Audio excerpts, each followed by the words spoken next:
ايه يا رايق، عامل ايه؟ يا رب تكون بخير. بص صاحبي، دلوقتي احنا هناخد دروس التكست. طيب دروس التكست دهيت يعني ايه الدروس التكست دي اصلا؟ يعني انا عايز انسق التكست بتاعي، يعني مثلا زي كلمه سي اس اس تكست ديت، عايز انظمها، مثلا اجيبها في اليمين، اجيبها في الشمال، اخلي اللون بتاعها كويس، احط لها ديكوريشن، الحاجات دي كلها. تمام. طب عايزين بقى نفهم مع بعض كده. طبعا احنا اخدنا قبل كده ايه هو التكست كلر، يعني وانت نزلت على الامثال مثلا يقول لك ايه التكست كلر، تدي له كلر مثلا. تمام. فانا شرحت لك الكلام ده كله في دروس الكلر. تمام. طب تعالى بقى نخش على التكست ايه الاين. يعني ايه التكست الاين؟ يعني ايه اصلا كلمه الاين؟ لو انت ترجمتها هتلاقي كلمه انحياز او محاذاه. يعني انت بتعمل محاذاه للتنسيق بتاعك او تنسق المشروع بتاعك. طب تعالى بقى ننسق المشروع بتاعنا. طيب انا دلوقتي مثلا عندي إيه، يعني اي تكست. تمام. يعني مثلا اتش 1 لينكات، اي حاجه، يعني مثلا نحط لينكات مثلا. تعال نحط لينكات مثلا، انا جايب لينكات اهو عشان وقت الفيديو. تمام. طيب اللينكات دهيت هي جايه جنب بعضها، فتعالى بقى ايه ننظمها كده. مثلا اللينك الاي لينك، اي اي لينك عندي مثلا عايز اديله ديسبلاي لوك عشان خاطر ايه يجوا تحت بعضه. تمام. الاكواد بقى نراجع الاكواد يا صاحبي عشان خاطر ايه نروق على الكلام. يعني مثلا ونديله ايه بقى تاني؟ نديله مثلا ايه مارجن مثلا من كل حته مثلا 20 بيكسل زيرو. نفس الكلام في البادنج، مثلا نديله 20 بيكسل زيرو. تمام يا صاحبي. تمام. طيب وعايزين نعمل ايه تاني؟ نديله مثلا ايه باك جراوند مثلا كولر رويال مثلا بلو عشان خاطر نشوف هو ايه الحدود بتاعته وكده. تمام. طيب نديله برضو ايه كولر مثلا اللي هو الواي. طيب بقى شكله ابن ناس اهوت. نديله كمان بوردر راديوس مثلا، بوردر راديوس مثلا. تمام. 50 بيكسل مثلا. نراجع بس على ايه على الاكواد كده يا صاحبي عشان خاطر نروق على الكلام. طيب دلوقتي لو انت ملاحظ معايا يا صاحبي ان التكست او اللينك جاي في اول الحدود بتاعته، يعني جاي في اول الباك جراوند بتاعته، فهو جاي في اولها الانحاز بتاعه على اقصى اليسار. تمام. طيب انا عايز اجيبه مثلا في النص او على اليمين كده يعني. طب اعمل ايه؟ قال لك والله في كود اسمه تكست، تكتب تكست داش وتختار بقى هل انت عايز تعمل له ايه محاذاه الاينمنت. فانت تختار بقى عايز تعمله ديكوريشن وده هنشوفها دلوقتي، وعايز تعمله ترانسفورم وده هنشوفه دلوقتي، عايز تعمله شادو ده هنشوفه دلوقتي، والحاجات دي كلها. طيب انا دلوقتي عايز مثلا اعمل له ايه؟ عايز اعمل له الاينمنت. فالاينمنت ده من ناحيه ايه؟ من ناحيه الشمال ولا من ناحيه اليمين ولا من ناحيه ال ايه بالظبط، ولا في النص ولا ايه بالظبط؟ فانا مثلا لو كتبت له مثلا اند. اند معناها ايه؟ معناها ان هو هي ايه هيجي من ناحيه الايه اليمين، اقصى اليمين، يعني في نهايه المسار بتاعه. زي الكلام لو قلت له مثلا رايت، لو انا قلت له برده رايت هيجي ايه؟ هيجي على اليمين برده، هو نفس الكود تقريبا. تمام. لو انا قلت له مثلا ليفت برضه هيجي على اقصى الشمال، هو نفس الكود. لو انا قلت له ايه ستارت، تمام، هيجي برضه على ايه اقصى الشمال. طيب ماشي. طب لو انا قلت له بقى السنتر يا صاحبي، سنتر معناها ان هو يجي في النص زي ما انت شايف كده. تمام يا صاحبي. يبقى انت التكست اونلاين هو المحاذاه. وكده كده في معظم التكست اونلاين بتاعتك انت هتختار ايه اللي هو السنتر، يعني في الاكواد كلها معظمها هتختار ايه السنتر يا راي. طيب ركز معايا بقى. طيب تعالى ايه اللي بعده. اللي بعد كده يا صاحبي انت عملت ايه؟ يعني خلاص انت انا شرحت لك التكست اونلاين. بقيه التكست دي حاجه مش مهمه ان انا اشرحها لك يعني. لو احنا احتاجناه في مشاريع قدام شويه ايه، انا بشرح لك بس اللي احنا ايه هنحتاجه في المشاريع قدام. فاهم؟ فالباقي دهوت ممكن مش تحتاجه في مشاريع، ولو احنا احتاجناه حاجه ايه هشرحه لك عادي يعني. طيب بعد كده التكست ايه ديكوريشن. بص يا رايق، دلوقتي التكست ديكوريشن دهوت يعني ايه؟ زي ما انت ملاحظ كده معايا في الموقع بتاعنا يا صاحبي ان في التكست دوت معمول له ديكور. طب معمول له ديكور فين يا مصطفى؟ قال لك والله تحته ايه؟ تحته خط اهوت، ده اسمه ايه الديكوريشن. يعني ركز معايا، ده اسمه الديكور بتاع التكست. والله انا عايز اشيل الديكور دهوت او احط خط تاني. فقال لك والله تكست، تكتب له تكست وتختار ايه الديكوريشن. طب انت عايز الديكور بتاعه يبقى ايه؟ داشت مثلا، يبقى الخط مثلا ايه داشت. تمام. والله لا انا عايزه مثلا يبقى اللي هو ايه تكست ديكوريشن مثلا يبقى ثرو او التكست ديكوريشن مثلا يبقى ايه لاين ثرو مثلا. لاين ثرو يعني ايه؟ يعني عبر الكلمه، يبقى في نص الكلمه كده. عايزه مثلا يبقى في اللي هو ايه اللي هو اندرلاين. اندرلاين يعني ايه؟ يعني اللي هو تحت الكلمه يعني. تمام. طيب في ايه تاني؟ في مثلا ممكن نعمل الكولون كده ونختار، ممكن مثلا نعمله ايه؟ نعمله اللي هو اوفر لاين يعني فوق الخط. تمام.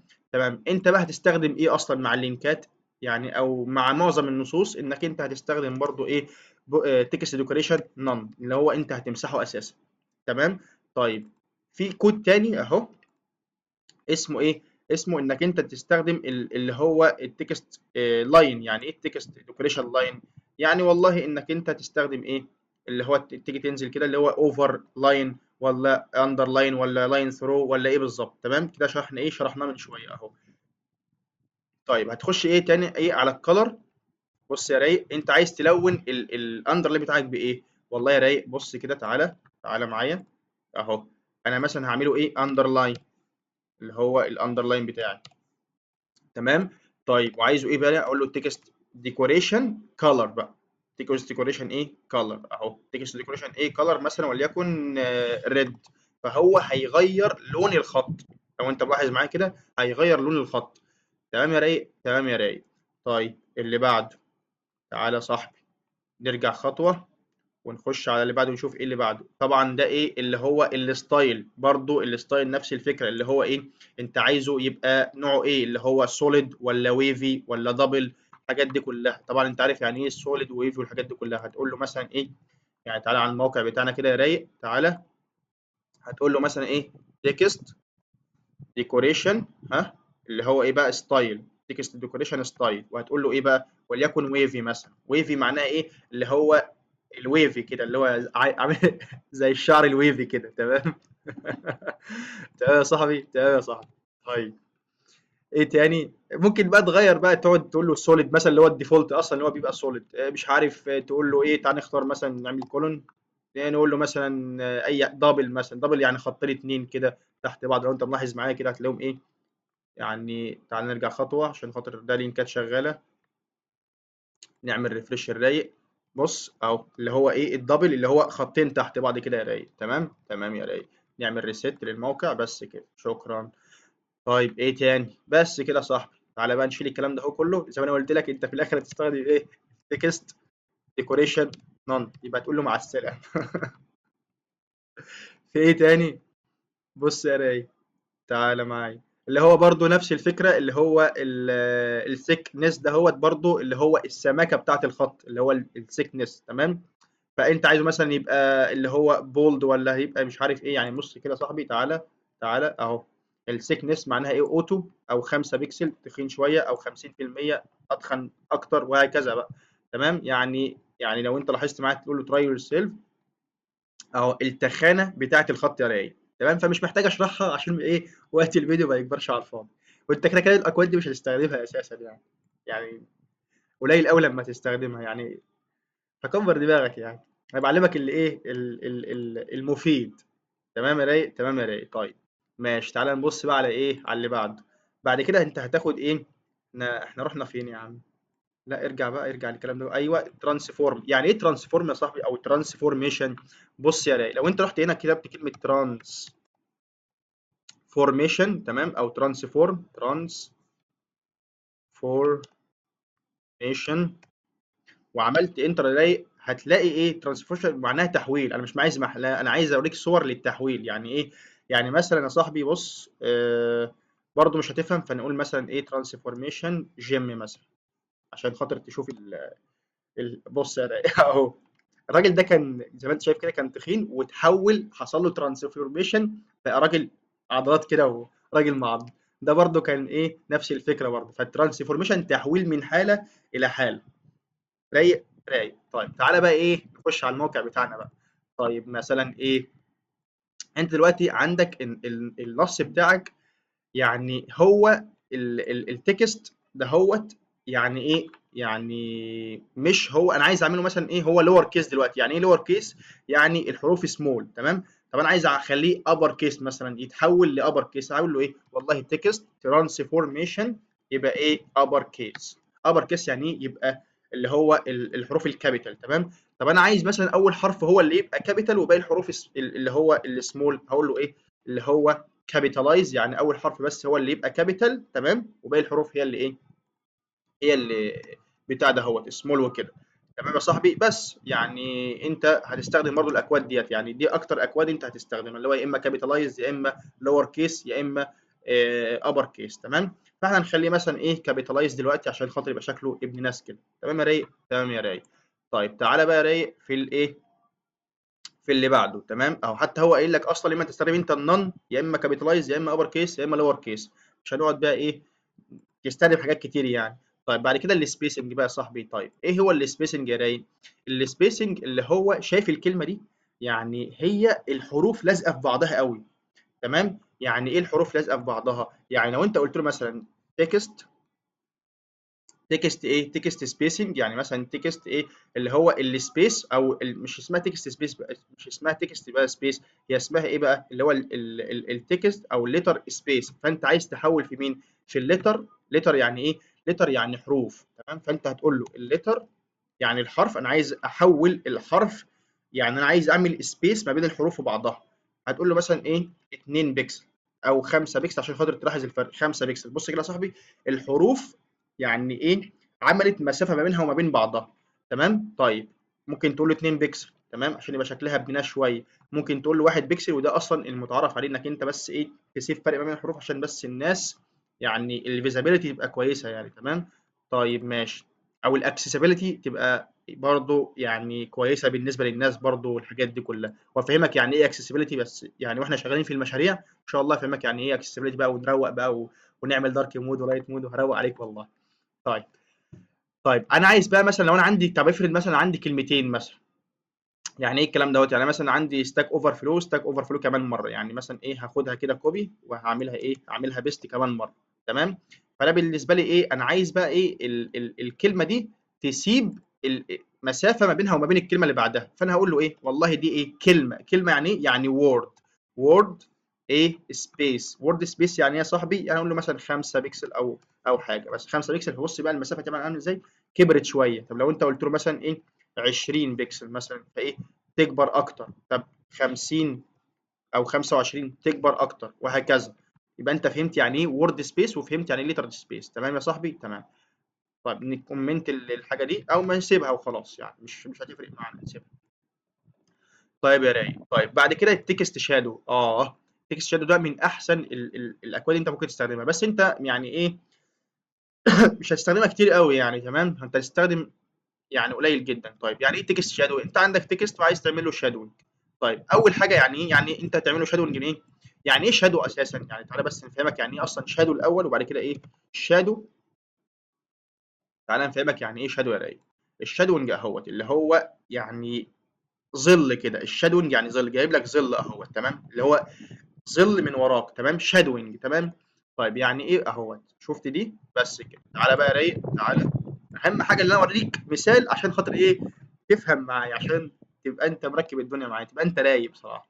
طيب انا دلوقتي عايز اعمل ايه شادو، يبقى انا هقول له تكست داش شادو. تمام، طب التكست شادو بياخد ايه؟ بياخد الهوريزونتال، يعني الشادو هيظهر منين؟ من الهوريزونتال، وفيرتيكال يعني عمودي ورأسي. تمام، هقول له مثلا الشادوينج يبقى مثلا 5 بكسل و5 بكسل، وبعد كده ايه هتلاقيه ايه، هتلاقيه بقى شادوينج اهوت، يعني الكلمه خدت ظل ليها. تمام، طب افرض دلوقتي انا عايز الون الكلمه بقى، الشادو بتاعها يبقى مثلا لون، مثلا اي لون تاني. يبقى القيمه الثالثه هو لون الشادو اللي هو مثلا ريد مثلا. فتلاقي ايه الشادو من ورا كده بقى لونه ريد. طب انا مش عايز الكلمه تبقى لها شادو كده، لا انا عايز يبقى لها شادو كده ايه ضباب كده.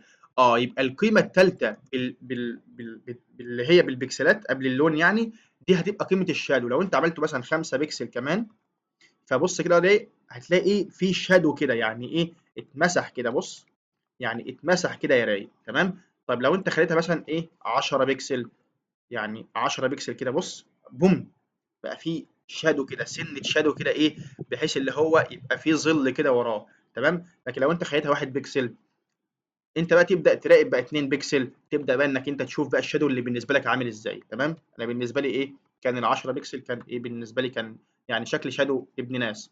وكده كده البوكس شادو برضو مش هتستخدمه قصدي التكست شادو مش هتستخدمه كتير، لكن هعلمك انا ان شاء الله حاجه في المستقبل، حاجه اسمها بوكس شادو، ده انت ممكن تستخدمه اصلا في كل الموقع بتاعك. طيب تعالى بقى نشوف اللي بعده. طيب ما فيش حاجة بعده بقى أصلًا، يعني خلاص إحنا كده إيه شرحنا الحاجة دي. طيب أنا عايز أعمل لك حاجة بقى كمان يا صاحبي، أنا عايز أعلمك كمان حاجة، يعني أنا حاسس إن الفيديو هيطول مننا، بس إيه يعني تعالَ أعلّمها لك وخلاص. طيب بُص يا رايق، دلوقتي أنا عايز أعمل إيه، أنا دلوقتي لمّا آجي أنا دلوقتي واقف على العنصر دهوّة، يعني دلوقتي إيه، شُفت يعني السهم هنا كده، ملاحظ إن هو إيه، سهم اللي هو السهم العادي تمام، لكن لمّا تروح تُقف على الlink ده بقى بإيه، بقى لونه كده pointer كده تمام، أو شكله بقى pointer تمام، تمام. طيب أنا عايز أفهم إيه هو الpointers والحاجات دي كلّها والكلام ده كلّه. والله يا صاحبي بُص يا صاحبي، تعالَ كده نعمل زرار تمام، وبعد كده أفهّمك إيه هو الحاجة دي، لإن الlink by default بيبقى الpointer بتاعه اللي هو الcursor بتاعه بيبقى pointer تمام، فلو عملنا مثلًا button تمام، وكتبنا فيه أي بتنجان تمام كده، تمام. طيب مثلًا إيه، نكتب فيه مثلًا إيه web devs مثلًا تمام كده، تمام. طيب ماشي، لو أنت ملاحظ معايا هو إيه، ليه كده إيه، سهم كده تمام، طب أنا بقى عايز يبقى كمان يبقى شبه الlink، يبقى ليه اللي هو الcursor دهوّة، اللي هو الإيد دي، أعملها إزاي يا صاحبي؟ تعالَ بس ندّي له شوية تنسيقات الbutton تمام، هندّي له بقى إيه، شوية تنسيقات حلوة كده، مثلًا وليكن ندّي له نفس التنسيقات دي، يعني تعالَ ندّي له نفس التنسيقات دي كده للbutton تمام، تمام. طيب هيبقى إيه، هيبقى بالمنظر ده كده. طيب إحنا بس عايزين نعدّل في التنسيقات شوية، يعني ممكن مثلًا ندّي له إيه، ممكن ندّي له مثلًا display block تمام، عشان خاطر بس إيه، نعرف ندّي له width وheight، ندّي له width تمام، 120 مثلًا بكسل تمام. طيب برضه الheight مثلًا 50 بكسل تمام، الheight كبير أوي إيه، فنكبّر ده شوية 200 مثلًا بكسل تمام. طيب بالنسبة لإيه، بالنسبة للbackground color مثلًا نخلّيها نفس الbackground color دي تمام كده، فنخلّيها كده وندّي له border none، وبعد كده border radius برضه نفس الborder radius، فين الborder radius أهو، تعالَ border radius وبعد كده إيه، ندّي له برضه الcolor والحاجات دي كلّها. طيب ماشي. طيب إحنا عايزين نعمل إيه بقى دلوقتي؟ إحنا دلوقتي عايزين إن إحنا تعالَ بقى كده إيه، ندّي له format عايزين نعمل إيه يا صاحبي؟ عايزين لمّا أنا آجي يعني إن أنا دلوقتي ال السهم لمّا آجي أقف عليه يبقى اللون أو الشكل بتاعه يعني يبقى إيه، يبقى شكل الإيد. طب ده اسمه إيه بقى، الكود ده اسمه إيه؟ اسمه cursor. يعني إيه الcursor يا صاحبي؟ يعني اللي هو الماوس بتاعتك تبقى شكلها عاملة إزاي؟ والله مثلًا اللي هو مثلًا اللي هو السِل مثلًا، فلمّا هاجي أقف عليه بُص كده بقى عامل زي السِل، يعني إيه، بقى علامة المربع. طيب ماشي، أنا مش عايز والله السِل، عايز مثلًا حاجة تانية، عامل مثلًا زي الكوبي، والله أبدأ أختار بقى اللي هو مثلًا زي الكوبي، السهم بقى جنبه علامة البلس. طب والله لأ، مش عايز الكوبي، عايز مثلًا حاجة تانية زي اللي هو إيه، اللي هو الcall resize مثلًا، حاجة شكل كده. وهكذا بقى أنت بتبدأ تختار. طب إحنا عايزين إيه دلوقتي في حالتنا ديّة؟ عايزين اللي هو الcursor يبقى pointer، يبقى مؤشر، يعني بيشير لمكان تاني، يبقى مؤشر يعني بيشاور على، يعني لمّا أكليك عليه هيروح يوديني على link أو يوديني على حاجة تانية. تمام يا رايق؟ تمام يا رايق. طبعًا ده كل الدرس. يا رب الدرس يكون سهل وبسيط وعجبك يا رايق، وأتمنى إنك أنت تذاكر ورايا وتطبّق ورايا، لإنك أنت ما بتتفرجش على روتانا سينما من الآخر كده يا صاحبي، يعني أنت طبّق ورايا. يعني لمّا كنت باتعلم تمام، كنت أنا بالاقي صعوبة في التعليم ليه؟ عشان كنت أنا باتفرّج، يعني في الأول خالص كنت أنا باتفرّج وباقعد أعمل، لكن لمّا بدأت إن أنا أطبّق ورا الشخص اللي بيشرح، بدأت إن أنا أفهم كل الأكواد، وبدأت إن أنا أركّب أكواد من دماغي والحاجات دي كلّها. فأنت امسك لابك يا باشا وابدأ طبّق ورايا عشان تبقى إيه، تبقى أنت برنس وكل حاجة إيه، سهلة بالنسبة لك. ماشي يا رايق، أشوفك الدرس الجاي إن شاء الله يا رايق، سلام.